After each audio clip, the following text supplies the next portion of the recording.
Hello दोस्तों, स्वागत है आप सभी का आपके अपने यूट्यूब चैनल जीके ट्रैक पर। दोस्तों आज इस वीडियो में हम पॉलिटी के टॉप 50 एमसीक्यूज देखने वाले हैं जो मोस्ट इंपॉर्टेंट है आपके अपकमिंग एग्जाम्स के लिए। तो प्लीज़ वीडियो को एंड तक ज़रूर देखिएगा। वीडियो पसंद आए तो लाइक एंड शेयर ज़रूर कर लीजिए। अगर अभी तक आपने चैनल को सब्सक्राइब नहीं किया है तो प्लीज़ चैनल को सब्सक्राइब करके बेल आइकन ज़रूर प्रेस कर लीजिएगा। चलिए स्टार्ट करते हैं। फर्स्ट क्वेश्चन देखिए, निम्नलिखित में से कौन सी भाषा भारतीय संविधान की 8वीं अनुसूची में शामिल है? तो देखिए इनमें से कौन सी भाषा है, तो यहाँ पर डी ऑप्शन करेक्ट हो जाएगा, सिंधी और कश्मीरी। देखिए बाकी ऑप्शन देखें तो सिंधी और अंग्रेजी, यहाँ पे अंग्रेजी जो है ये शामिल नहीं है। फिर एक और बार अंग्रेजी आ गया है, अंग्रेजी और कश्मीरी। और थर्ड ऑप्शन में देखिए भोजपुरी दिया है तो ये भी शामिल नहीं है, तो इसलिए बाकी तीन ऑप्शन गलत हो जाते हैं और डी ऑप्शन करेक्ट है, सिंधी और कश्मीरी। देखिए 8वीं अनुसूची में 22 भाषाएं शामिल हैं। जो कौन कौन सी भाषाएं हैं, तो असमिया, बंगाली, बोडो, डोगरी, गुजराती, हिंदी, कन्नड़, कश्मीरी, कोंकणी, मैथिली, मलयालम, मणिपुरी, मराठी, नेपाली, उड़िया, पंजाबी, संस्कृत, संथाली, सिंधी, तमिल, तेलुगु, उर्दू। ये जो 22 भाषाएं हैं ये शामिल है 8वीं अनुसूची में। और देखिए जो 22 भाषाएं ये याद होनी चाहिए, तभी हम करेक्ट ऑप्शन दे पाएंगे हमारे क्वेश्चन का। देखिए इनमें से जो 14 भाषाएं थी वो शुरू में संविधान में शामिल की गई थी और बाकी जो आगे की 8 भाषाएं हैं इन्हें संविधान संशोधन के द्वारा जोड़ा गया है। राज्य के नीति निर्देशक सिद्धांतों का डैश अंतर्राष्ट्रीय शांति और सुरक्षा को बढ़ावा देने से संबंधित है। तो देखिए कौन सा अनुच्छेद हो जाएगा यहाँ पर, तो करेक्ट ऑप्शन सी है अनुच्छेद 51 यानी कि आर्टिकल 51। यह अंतर्राष्ट्रीय शांति और सुरक्षा को बढ़ावा देने से संबंधित है। देखिए आर्टिकल 51 कहता है अंतर्राष्ट्रीय शांति और सुरक्षा को बढ़ावा देना, राष्ट्रों के बीच न्यायपूर्ण और सम्मानजनक संबंध बनाए रखना। तो आर्टिकल 51 बहुत बार पूछा भी गया है तो आपको याद रखना है। संविधान संशोधन द्वारा दिल्ली को राष्ट्रीय राजधानी क्षेत्र का दर्जा प्राप्त हुआ। तो देखिए करेक्ट ऑप्शन यहाँ पर इसका बी हो जाएगा। 69वां संविधान संशोधन से दिल्ली को राष्ट्रीय राजधानी क्षेत्र का दर्जा प्राप्त हुआ था। देखिए 1991 के 69वें संविधान संशोधन अधिनियम ने दिल्ली संघ राज्य क्षेत्र को विशेष दर्जा दिया। इसका नाम बदलकर राष्ट्रीय राजधानी क्षेत्र दिल्ली कर दिया गया और दिल्ली के उपराज्यपाल को इसका प्रशासक या एलजी नियुक्त किया गया। तो कौन सा संविधान संशोधन है, वो 69वां संविधान संशोधन जो 1991 में हुआ था। निम्नलिखित में से कौन सा युग्म सही सुमेलित नहीं है? तो देखिए सारे पढ़ने पड़ेंगे तब पता चलेगा कौन सा सही सुमेलित नहीं है। तो 243R नगर निगमों की संरचना का उल्लेख, 243ZC जिला योजना समिति की संरचना, 243S वार्ड समितियों का गठन और संरचना। तो देखिए यहाँ पे हम देखें तो ये भी करेक्ट है, ये भी करेक्ट है, पर जो ये वाला पॉइंट है जिला योजना समिति की संरचना, ये यहाँ पर गलत है। तो इसीलिए हमारा बी ऑप्शन एकदम करेक्ट हो जाएगा। देखिए संविधान के अनुच्छेद 243ZD में इसका प्रावधान किया गया है। मतलब कि जो हम यहाँ पर पढ़ रहे हैं ZC, तो ZC नहीं होगा, यहाँ पर ZD होगा, जिसमें जिला योजना समिति की संरचना के बारे में बताया गया है। तो बी ऑप्शन यहाँ पर एकदम करेक्ट है। नगर निगम के लिए कितनी बार चुनाव होते हैं? तो देखिए करेक्ट ऑप्शन यहाँ पर सी हो जाएगा। हर 5 साल में नगर निगम के लिए चुनाव आयोजित किए जाते हैं। देखिए भारत में नगर निगम स्थानीय सरकारी निकाय है जो 10 लाख से अधिक आबादी वाले शहरी क्षेत्रों का प्रशासन करते हैं। नगर निगमों के चुनाव हर 5 साल में प्रतिनिधियों को चुनने के लिए आयोजित किए जाते हैं जो इन सेवाओं का प्रबंधन करते हैं और शहरी क्षेत्रों का विकास सुनिश्चित करते हैं। तो कब होते हैं नगर निगम के चुनाव? हर 5 साल में होते हैं। अनुच्छेद 32 भारतीय संविधान के किस भाग से संबंधित है? मोस्ट इंपॉर्टेंट क्वेश्चन है। देखिए अनुच्छेद 32 के बारे में पूछा जाता है तो करेक्ट ऑप्शन यहाँ पर सी हो जाएगा, भाग 3। देखिए भाग 3 किससे संबंधित है, तो मौलिक अधिकार दिए गए हैं उसमें, तो अनुच्छेद 32 फंडामेंटल राइट सी है। देखिए भारतीय संविधान का अनुच्छेद 32 व्यक्तियों को न्याय पाने के लिए सर्वोच्च न्यायालय जाने का अधिकार देता है। अनुच्छेद 32 मौलिक अधिकारों के प्रवर्तन के लिए है। देखिए संविधान के अनुच्छेद 32 के तहत 5 प्रकार के रिट का प्रावधान है।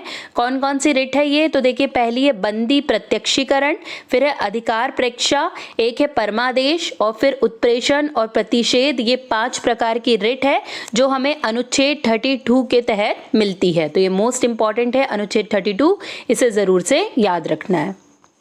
पंचायत अनुसूचित क्षेत्रों तक विस्तार अधिनियम 1996, जिसे पैसा एक्ट के नाम से हम जानते हैं, किस समिति की सिफारिश पर आधारित है? तो देखिए, इनमें से कौन सी समिति है वो? तो करेक्ट ऑप्शन सी हो जाएगा, भूरिया समिति की सिफारिश पर आधारित है। देखिए, 1995 में भूरिया समिति की सिफारिश के आधार पर संसद ने 1996 में अनुसूचित क्षेत्रों में पंचायत विस्तार या पैसा अधिनियम पारित किया था। इसमें 10 राज्य अर्थात आंध्र प्रदेश, छत्तीसगढ़, गुजरात, हिमाचल प्रदेश, झारखंड, मध्य प्रदेश, महाराष्ट्र, उड़ीसा, राजस्थान और तेलंगाना में ये अधिनियमित किया गया था। देखिए, जो 10 राज्य हैं ये भी बहुत पूछे जाते हैं, तो ये 10 के 10 याद होना चाहिए, क्योंकि ऑप्शन में एक गायब कर दिया जाता है और पूछा जाता है कि इनमें से कौन सा नहीं है, या फिर इनमें से चारों ऑप्शन भी दे दिए जाते हैं कई बार और पूछ लिया जाता है एक गलत ऑप्शन देके कि कौन सा शामिल नहीं है। तो इसीलिए आपको ये 10 के 10 नाम जरूर से याद होने चाहिए। भारत का मूल संविधान डैश द्वारा हस्तलिखित किया गया था। तो देखिए, कौन है जिनके द्वारा लिखा गया था? तो सी करेक्ट हो जाएगा, प्रेम बिहारी नारायण रायजादा के द्वारा भारत का मूल संविधान लिखा गया था। देखिए, प्रेम बिहारी नारायण रायजादा वह व्यक्ति है जिन्होंने भारत का मूल संविधान लिखा था। उन्होंने संविधान हॉल में अपनी मेज पर 6 महीने तक काम किया और 395 अनुच्छेद, 8 अनुसूचियां और एक प्रस्तावना अंग्रेजी और हिंदी दोनों में लिखी थी। तो देखिए, किसने लिखा है, ये क्वेश्चन भी कई बार एग्जाम में बना है, तो आपको याद रखना है प्रेम बिहारी नारायण रायजादा का नाम। वर्तमान लोकसभा अध्यक्ष कौन है? तो देखिए, कौन है वर्तमान लोकसभा अध्यक्ष? तो डी ऑप्शन करेक्ट हो जाएगा, ओम बिरला। ये वर्तमान में लोकसभा के अध्यक्ष हैं। देखिए, ओम बिरला को सर्वसम्मति से 18वीं लोकसभा का अध्यक्ष चुना गया है। ओम बिरला राजस्थान के कोटा से दूसरी बार भाजपा सांसद भी बने थे। तो देखिए, इन्हें अब 18वीं लोकसभा के अध्यक्ष के रूप में भी चुन लिया गया है। तो ओम बिरला का नाम याद रखना है। एक विधेयक अधिनियम तब बन जाता है जब, तो देखिए करेक्ट ऑप्शन यहाँ पर सी हो जाएगा, इसे दूसरे सदन द्वारा सुझाए गए संशोधनों के बाद मूल सदन द्वारा पारित किया जाता है और राष्ट्रपति उस पर अपनी सहमति दे देता है, तो एक विधेयक अधिनियम बन जाता है। देखिए, कोई विधेयक तब अधिनियम बन जाता है जब उसे दूसरे सदन द्वारा सुझाए गए जो संशोधन है उसके बाद मूल सदन द्वारा पारित कर दिया जाए और राष्ट्रपति उस पर अपनी सहमति दे दे, तो फिर वो एक एक्ट बन जाता है। पहले वो बिल कहलाता है, बाद में वो अधिनियम या एक्ट बन जाता है। भारतीय संविधान के निम्नलिखित संशोधनों में से किस संशोधन ने निर्देशक सिद्धांतों को मौलिक अधिकारों पर वरीयता दी थी? तो देखिए, करेक्ट ऑप्शन यहाँ पर इसका बी हो जाएगा, 42वां संविधान संशोधन। ये इंपॉर्टेंट है। देखिए, 42वें संविधान संशोधन ने नीति निर्देशक सिद्धांतों को प्राथमिकता देते हुए कहा कि किसी भी नीति निर्देशक सिद्धांतों को लागू करने वाली किसी भी कानून को इस आधार पर असंवैधानिक घोषित नहीं किया जा सकता कि वह किसी भी मौलिक अधिकार का उल्लंघन करता है। तो ये कौन से संविधान संशोधन में हुआ है? 42वें संविधान संशोधन में। आर्थिक और सामाजिक नियोजन निम्नलिखित में से किसके अंतर्गत आता है? तो देखिए, करेक्ट ऑप्शन यहाँ पर इसका सी हो जाएगा, समवर्ती सूची के अंतर्गत आर्थिक और सामाजिक नियोजन आते हैं। देखिए, आर्थिक और सामाजिक नियोजन भारत की 7वीं अनुसूची की समवर्ती सूची में 20वें स्थान पर सूचीबद्ध किया गया है। निम्नलिखित में से कौन भारत की लोक लेखा समिति के अध्यक्ष को नामित करता है? तो देखिए, इनमें से कौन करता है लोक लेखा समिति के अध्यक्ष को नामित? तो सी ऑप्शन करेक्ट हो जाएगा, लोकसभा अध्यक्ष के द्वारा लोक लेखा समिति के अध्यक्ष को नामित किया जाता है। देखिए, पीसीए के अध्यक्ष को लोकसभा अध्यक्ष द्वारा नामित किया जाता है। 1967-68 से पीएसी का अध्यक्ष मुख्य विपक्षी दल का सदस्य होता है जो आमतौर पर विपक्ष का नेता होता है। तो अभी ऐसा है कि जो लोक लेखा समिति है उसका जो अध्यक्ष होगा वो विपक्ष का नेता होता है। विश्व की प्रथम महिला प्रधानमंत्री कौन थी? तो देखिए करेक्ट ऑप्शन यहाँ पर बी हो जाएगा, सिरिमावो भंडारनायके। ये विश्व की प्रथम महिला प्रधानमंत्री थी। देखिए सिरिमा रतवाटे डायस भंडारनायके, जिन्हें आमतौर पर सिरिमावो भंडारनायके के नाम से जाना जाता है, एक श्रीलंकाई राजनेता थी। 1960 में श्रीलंका की प्रधानमंत्री चुने जाने पर वे आधुनिक इतिहास में दुनिया की पहली गैर वंशानुगत महिला सरकार प्रमुख बनी थी। तो ये मोस्ट इंपॉर्टेंट नेम है इनका, क्योंकि ये पूछ लिया जाता है, जनरल नॉलेज में भी ये क्वेश्चन बहुत पूछा जाता है, तो ये याद रखने वाली चीज है। उच्च न्यायालय ने निचली अदालतों को उसके अधिकार क्षेत्र से बाहर जाने से रोकने के लिए एक रिट जारी की। इसे डैश कहा जाता है। तो देखिए करेक्ट ऑप्शन बी हो जाएगा, इसे प्रतिषेध कहा जाता है जब उच्च न्यायालय निचली अदालतों को उसके अधिकार क्षेत्र से बाहर जाने से रोकने के लिए रिट जारी करता है। तो बी ऑप्शन यहाँ पर एकदम करेक्ट है। यदि उच्च न्यायालय किसी निचली अदालत को उसके अधिकार क्षेत्र का अतिक्रमण करने से रोकने के लिए रिट जारी करता है तो इस रिट को प्रतिषेध कहा जाता है। निम्नलिखित में से कौन सा भारत के सर्वोच्च न्यायालय के सलाहकार क्षेत्राधिकार का सही निहितार्थ है? तो देखिए क्या हो जाएगा यहाँ पर, तो करेक्ट ऑप्शन यहाँ पर ए हो जाएगा। यह भारत के राष्ट्रपति को मांग पर सलाह देता है। देखिए जो सर्वोच्च न्यायालय है वो क्या करता है, भारत के राष्ट्रपति को सलाह दे सकता है। और ये जो सलाहकार क्षेत्राधिकार है इसका ये कौन सी आर्टिकल में दिया गया, तो 143 में ये दिया गया है, आर्टिकल 143 में, कि राष्ट्रपति के मांगे जाने पर जो सर्वोच्च न्यायालय है वो राष्ट्रपति को जो सलाह है वो दे सकता है, मतलब एक सलाहकार क्षेत्राधिकार है इसका। तो ए ऑप्शन एकदम करेक्ट हो जाएगा। भारत में प्रधानमंत्री का 15 सूत्री कार्यक्रम समाज के निम्नलिखित में से किस वर्ग से संबंधित है? तो देखिए करेक्ट ऑप्शन यहाँ पर इसका बी हो जाएगा, अल्पसंख्यक वर्ग से संबंधित है प्रधानमंत्री का 15 सूत्री कार्यक्रम। देखिए भारत में प्रधानमंत्री का 15 सूत्री कार्यक्रम अल्पसंख्यकों से संबंधित है। इस कार्यक्रम का उद्देश्य यह सुनिश्चित करना है कि वंचितों के लिए विभिन्न सरकारी योजनाओं का लाभ अल्पसंख्यक समुदाय के वंचित वर्गों तक पहुंचे। इसीलिए ये जो 15 सूत्री कार्यक्रम है ये चलाया गया है। राष्ट्रपति की वित्तीय शक्तियों के संदर्भ में निम्नलिखित में से कौन सा कथन सही नहीं है? तो देखिए यहाँ पर कौन सा कथन सही नहीं होगा, तो डी, भारत के सार्वजनिक खाते में धन उनके निपटान में रहता है। ये वाला जो कथन है ये राष्ट्रपति की वित्तीय शक्तियों के संदर्भ में सही कथन नहीं है। तो डी ऑप्शन एकदम करेक्ट हो जाएगा। देखिए भारत के सार्वजनिक खाते में जमा धन सरकार का दायित्व है, इसलिए इसके लिए अनुमोदन की कोई अनिवार्य आवश्यकता नहीं होती है। भारत में मृत्यु तक कर्तव्य किस संगठन का आदर्श वाक्य है? तो देखिए इनमें से कौन सा संगठन है जिसका ये आदर्श वाक्य है?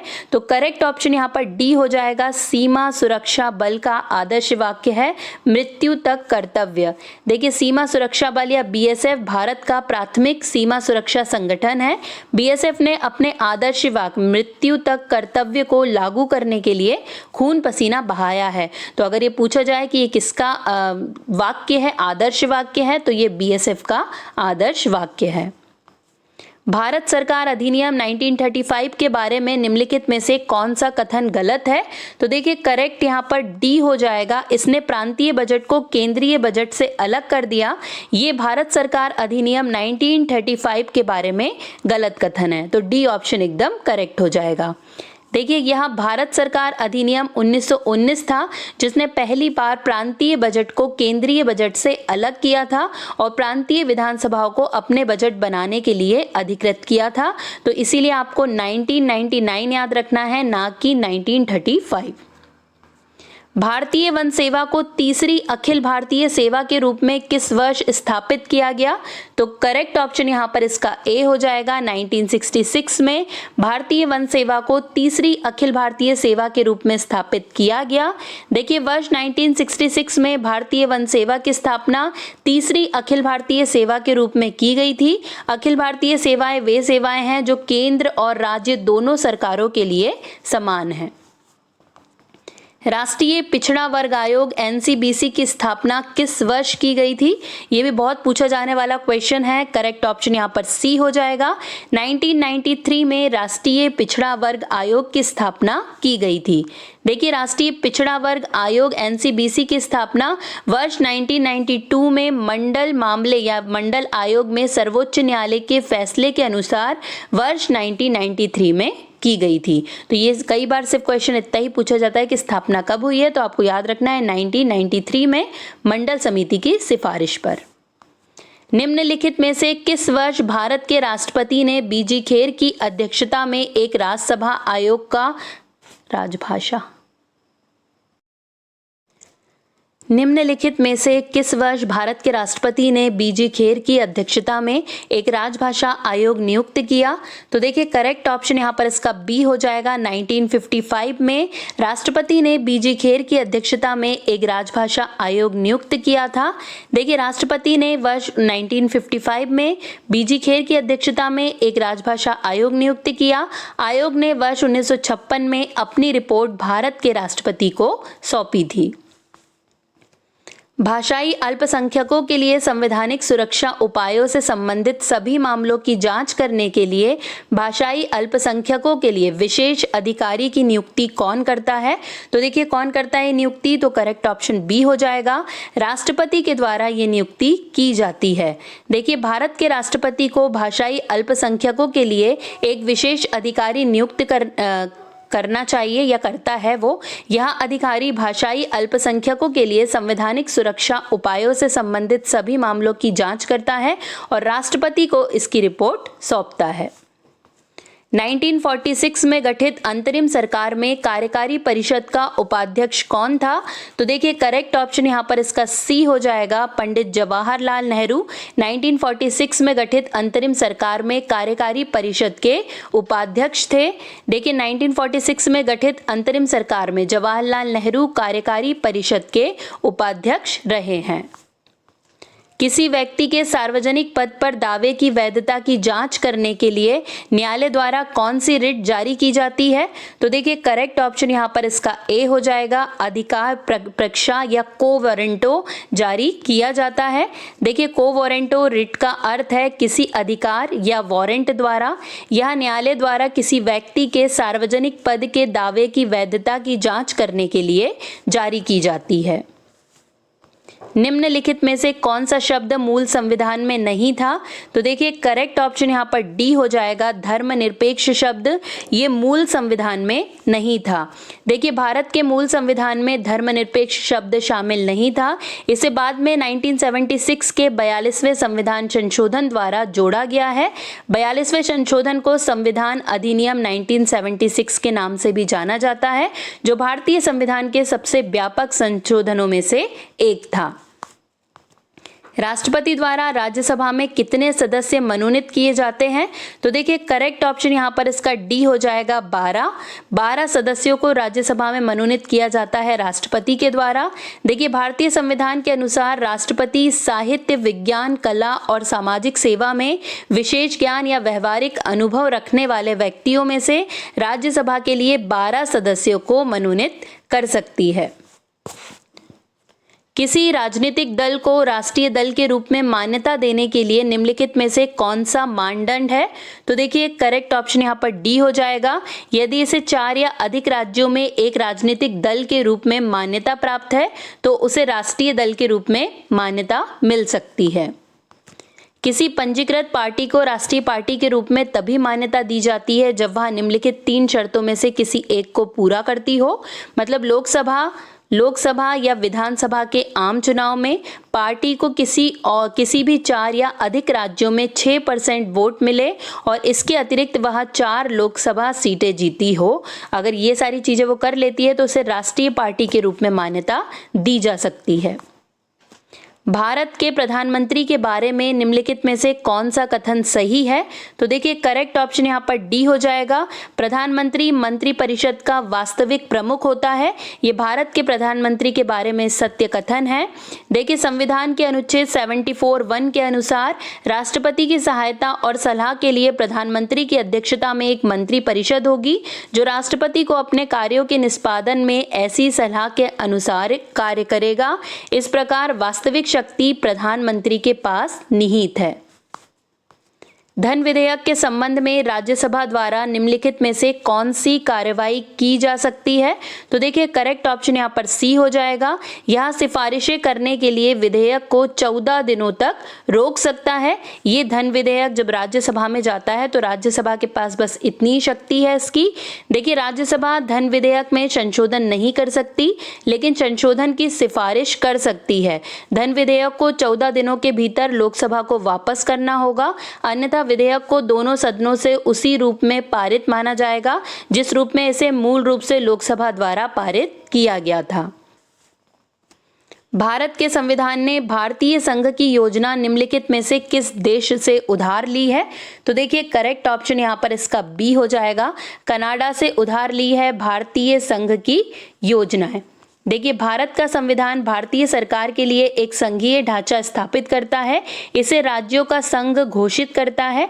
भारतीय संविधान का भाग 11 केंद्र सरकार और भारत के राज्यों के बीच विधायी, प्रशासनिक और कार्यकारी शक्तियों के वितरण को निर्दिष्ट करता है।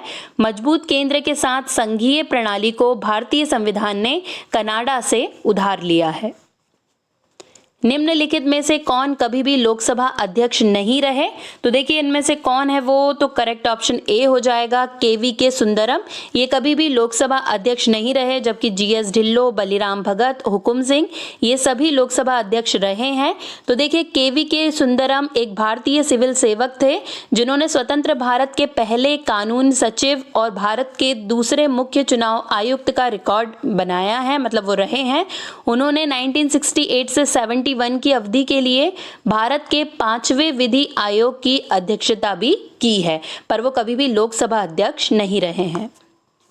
भारतीय संविधान का कौन सा भाग पंचायतों से संबंधित है? तो देखिए करेक्ट ऑप्शन यहां पर इसका हो जाएगा ए। भाग 9 जो है ये पंचायतों से संबंधित भाग है। देखिए भारतीय संविधान का भाग 9 पंचायतों से संबंधित है। इसे 1992 के 73वें संविधान अधिनियम द्वारा भारतीय संविधान में शामिल किया गया था। इसमें अनुच्छेद 243 से 243(ओ) तक शामिल किए गए हैं। नागरिकता संशोधन अधिनियम 2019 के तहत किस देश के अवैध प्रवासी नागरिकता के लिए पात्र नहीं है? तो देखिए कौन से देश के, तो यहाँ पर इसका करेक्ट ऑप्शन ए हो जाएगा। जो म्यांमार है इसके अवैध प्रवासी नागरिकता के लिए पात्र नहीं है। देखिए नए नागरिकता संशोधन अधिनियम 2019 के तहत अफगानिस्तान, बांग्लादेश और पाकिस्तान से आए अवैध प्रवासी हिंदू, सिख, बौद्ध, पारसी और ईसाई नागरिकता के पात्र हैं। निम्नलिखित में से किस संवैधानिक संशोधन में शिक्षा का अधिकार प्रदान किया गया? निम्नलिखित में से किस संवैधानिक संशोधन में शिक्षा का अधिकार प्रदान किया गया? तो देखिए करेक्ट ऑप्शन यहाँ पर इसका डी हो जाएगा। 86वें संविधान संशोधन से शिक्षा का अधिकार प्रदान किया गया। देखिए 2002 में भारतीय संविधान में 86वां संशोधन द्वारा शिक्षा के अधिकार को संविधान के भाग 3 में मौलिक अधिकार के रूप में शामिल किया गया। संशोधन द्वारा अनुच्छेद 21(a) जोड़ा गया जिसने शिक्षा के अधिकार को 6 से 14 वर्ष के बच्चों के लिए मौलिक अधिकार बना दिया था। डायआर्की शब्द का सही अर्थ क्या है? तो देखिए करेक्ट ऑप्शन सी हो जाएगा। कुछ विषय प्रांतीय मंत्रालयों को हस्तांतरित कर दिए गए और बाकी कार्यकारी परिषद द्वारा बनाए गए, यही मतलब है डायआर्की का। देखिए डायआर्की जिसे हम द्वैध शासन के रूप में भी जानते हैं, भारत सरकार अधिनियम 1919 द्वारा शुरू की गई दोहरी सरकार की प्रणाली है। इसे भारत के ब्रिटिश प्रशासन की कार्यकारी शाखा में लोकतांत्रिक सिद्धांत की पहली शुरुआत को चिन्हित किया था। सर लियोनस कार्टियस को भारत में द्वैध शासन के जनक के रूप में जाना जाता है। अधिकतम कितनी अवधि के दौरान संसद की बैठक नहीं हो सकती? तो देखिए करेक्ट ऑप्शन यहाँ पर ए हो जाएगा, 6 महीने। दो संसदीय सत्रों के बीच अधिकतम अंतराल 6 महीने से अधिक नहीं होना चाहिए। संसद के 2 सत्रों के बीच न्यूनतम अंतराल 90 दिन का होता है। राज्यसभा कितने वर्षों के बाद भंग हो जाती है? तो देखिए करेक्ट ऑप्शन यहाँ पर इसका डी हो जाएगा, यहाँ कभी भी भंग नहीं होती है। देखिए जो राज्यसभा है वो एक स्थायी निकाय है, इसके सदस्यों का चुनाव अप्रत्यक्ष रूप से होता है। इसके 1/3 सदस्य हर 2 साल में सेवानिवृत्त होते हैं, लेकिन सदन को अपने आप में भंग नहीं किया जा सकता क्योंकि ये स्थायी निकाय है। भारत को संघीय राज्य क्यों माना जाता है? तो देखिए करेक्ट ऑप्शन क्या हो जाएगा, तो सी ऑप्शन करेक्ट है। केंद्र और राज्यों के बीच सत्ता का बंटवारा करने के कारण भारत को संघीय राज्य माना जाता है। देखिए भारत एक संघीय देश है, लेकिन संविधान में एक बार भी संघ शब्द का उल्लेख नहीं किया गया है। इसके बजाय ये कहा गया है कि भारत एक राज्यों का संघ है। भारत में चुनाव की तारीखों और कार्यक्रमों की अधिसूचना कौन जारी करता है? तो देखिए इनमें से कौन जारी करता है, तो डी ऑप्शन करेक्ट हो जाएगा। चुनाव आयोग के द्वारा चुनाव की तारीख और कार्यक्रम की अधिसूचना जारी की जाती है। भारत का निर्वाचन आयोग चुनाव की तारीख और कार्यक्रम को अधिसूचित करने का कार्य करता है और यह नामांकन पत्रों की जांच भी करता है। निम्नलिखित में से किसने चुनाव में धन शक्ति के प्रभाव को रोकने के लिए एक मजबूत चुनाव व मौद्रिक प्रणाली तंत्र शुरू किया? तो करेक्ट ऑप्शन यहाँ पर इसका ए हो जाएगा। चुनाव आयोग के द्वारा ये व्यय मौद्रिक प्रणाली तंत्र स्टार्ट किया गया था। देखिए भारत के चुनाव आयोग ने भारत के चुनाव में धनबल के प्रभाव को रोकने के लिए एक मजबूत चुनाव व मौद्रिक प्रणाली तंत्र शुरू किया है। इसे सबसे पहले 2010 में बिहार में लागू किया गया था। जीएसटी निम्नलिखित में से किसका प्रकार है? तो देखिए करेक्ट ऑप्शन यहाँ पर इसका बी हो जाएगा, अप्रत्यक्ष कर। जो जीएसटी है मतलब कि गुड्स एंड सर्विस टैक्स, ये जो है एक प्रकार का इनडायरेक्ट टैक्स है। ये आपको याद रखना है क्योंकि ये क्वेश्चन एग्जाम में पूछ लिया जाता है। भारतीय संविधान का कौन सा भाग मौलिक अधिकारों से संबंधित है? तो करेक्ट ऑप्शन यहाँ पर इसका सी हो जाएगा। भाग 3 जो है ये मौलिक अधिकारों से संबंधित है। देखिए भाग 3 मौलिक अधिकार भारत के संविधान में निहित अधिकारों का एक चार्टर है। यह नागरिक स्वतंत्रता की गारंटी देता है ताकि सभी भारतीय भारत के नागरिक के रूप में शांति और सद्भाव में अपना जीवन व्यतीत कर सकें। लोकतांत्रिक संस्थाओं के विकास के लिए कौन सा कारक आवश्यक है? तो देखिए करेक्ट ऑप्शन बी हो जाएगा। व्यक्तिगत अधिकारों के प्रति सम्मान ये लोकतांत्रिक संस्थाओं के विकास के लिए आवश्यक कारक है। देखिए व्यक्तिगत अधिकारों का सम्मान लोकतांत्रिक संस्थाओं के विकास के लिए आवश्यक शर्तों में से एक है। व्यक्तिगत अधिकारों के उदाहरण में जीवन, स्वतंत्रता और खुशी की खोज का अधिकार शामिल है। व्यक्तिगत अधिकार और लोकतंत्र परस्पर मजबूत होते हैं। भारत में किसे देश के कानून से ऊपर माना जाता है? तो देखिए करेक्ट ऑप्शन यहाँ पर इसका डी हो जाएगा। कोई भी विकल्प सही नहीं है, मतलब ना तो भारत के राष्ट्रपति, ना प्रधानमंत्री और ना ही कोई धनी व्यक्ति। कोई भी भारत देश में देश के कानून के ऊपर नहीं रखा गया है। देखिए अनिवार्य रूप से कानून व्यक्तियों के बीच कोई भेदभाव नहीं करता है। कानून के सामने सभी समान हैं और सभी को कानून की सुरक्षा का अधिकार है। इसलिए भारत में कोई भी कानून से ऊपर नहीं है। राष्ट्रपति की किस क्षमादान शक्ति के अंतर्गत दंड के एक रूप को हल्के रूप में प्रतिस्थापित किया जा सकता है? तो देखिए कौन सा टाइप है ये, तो ए करेक्ट हो जाएगा। कम्यूटेशन में ऐसा किया जा सकता है। देखिए संविधान का अनुच्छेद 72 राष्ट्रपति को उन व्यक्तियों को 5 प्रकार की क्षमा प्रदान करने का अधिकार देता है जिन पर किसी अपराध के लिए मुकदमा चलाया गया हो और उन्हें दोषी ठहराया गया हो। देखिए कम्यूटेशन का अर्थ है एक प्रकार की सजा को के रूप में बदलना। उदाहरण के लिए मृत्युदंड को कठोर कारावास में बदला जा सकता है, जिसे बदले में साधारण कारावास में भी बदला जा सकता है। तो ये जो है किसी प्रकृति को चेंज किया जाता है, इसमें जो दंड की प्रकृति है उसे थोड़ा हल्का कर दिया जाता है, कम कर दिया जाता है। भारत संघ में एक नए राज्य को कौन सम्मिलित करता है? तो देखिए करेक्ट ऑप्शन यहाँ पर डी हो जाएगा। संसद के द्वारा भारत संघ में एक नए राज्य को सम्मिलित किया जाता है। देखिए अनुच्छेद 2 में कहा गया है कि संसद कानून बनाकर भारत संघ में नए राज्यों को शामिल कर सकती है या अपनी इच्छा अनुसार नए राज्यों की स्थापना कर सकती है। निम्नलिखित में से किस संशोधन को भारत का लघु संविधान भी कहा जाता है? तो देखिए करेक्ट ऑप्शन यहाँ पर इसका बी हो जाएगा। 42वें संविधान संशोधन को भारत का लघु संविधान भी कहा जाता है। देखिए 1976 के 42वें संशोधन को कभी कभी लघु संविधान और इंदिरा का संविधान भी कहा जाता है। 42वें संशोधन द्वारा संविधान के लगभग सभी भागों, जिसमें प्रस्तावना और संशोधन खंड भी शामिल है, को बदल दिया गया और कुछ नए अनुच्छेद और धाराएं जोड़ी गई थी, इसलिए इसे लघु संविधान के रूप में जाना जाता है। अब बारी है लास्ट क्वेश्चन की। किस संविधान संशोधन द्वारा शिक्षा को राज्य सूची से समवर्ती सूची में लाया गया था? तो देखिए करेक्ट ऑप्शन यहाँ पर सी हो जाएगा। 42वें संविधान संशोधन से शिक्षा को राज्य सूची से समवर्ती सूची में लाया गया था। देखिए 1976 के 42वें संविधान संशोधन अधिनियम ने 5 विषयों को राज्य सूची से समवर्ती सूची में स्थानांतरित कर दिया था, जिसमें से एक जो था वो शिक्षा भी था। तो ये मोस्ट इंपॉर्टेंट है, आपको याद रखना है। यहीं पर दोस्तों हमारे सारे क्वेश्चंस कंप्लीट हो गए हैं। वीडियो पसंद आया होगा तो लाइक एंड शेयर जरूर कर दीजिएगा। अगर अभी तक चैनल को सब्सक्राइब नहीं किया है तो प्लीज़ चैनल को सब्सक्राइब करके बेल आइकन जरूर प्रेस कर लीजिए। आज के लिए बस इतना ही। अब आपसे मुलाकात होगी नेक्स्ट वीडियो में। तब तक के लिए जय हिंद, जय भारत।